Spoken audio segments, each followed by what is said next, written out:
this. Is it true that women are forbidden from attending church, kissing icons, or receiving communion during that time of the month? Here's one of the big fallacies, unfortunately, we have in the Greek Orthodox Church. Now, it happens in some of the other Orthodox churches, but we definitely seem to be confused about this whole issue. So the first thing we have to start with is the fact that all humanity is created in the image and likeness of God, which means that they are created clean and that they are created pure. So in that sense, the Orthodox Church doesn't make any distinctions whatsoever between men and women in this idea of unclean. Now, the roots of that are where the problem comes in, because in now the Torah, the first 5 books of Moses, there is the idea there in Leviticus, I believe, where it talks about this idea of women being unclean during that particular time of the month.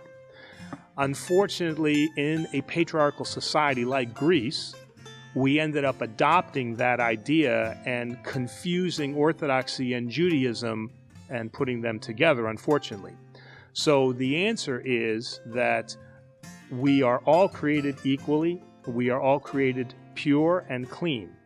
So that time of the month has absolutely nothing to do with your ability to attend church and to partake in all of the sacraments, whether that includes kissing an icon, it means coming up and receiving communion, or the fact of attending church. The Orthodox Church puts no barriers between you and the worship of God. So in that sense, this is something that we really have to work hard to eliminate what we would, in the Greek Church, call yaya-isms. Does that mean that the church doesn't believe in original sin? So now I'm going to shock most of our viewers, because we have grown up in America, and so we have been surrounded in a Christian culture that is predominantly Protestant and Catholic. And in both of those churches, there is this very firm and fast belief in original sin. The Orthodox Church, as in the Jewish faith, does not believe in the idea of original sin. So there is no inheritance that we have carried from Adam and Eve. Now, we are baptized so that there is the removal of sins, those which we have committed.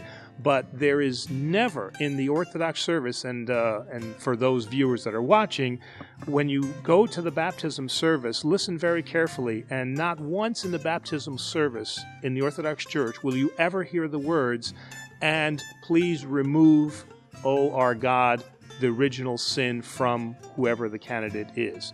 So in that sense, we do not have any idea or concept of original sin. But living in a country like America, where predominantly it is Protestant and Catholic, then our parishioners are obviously then going to pick that up from that.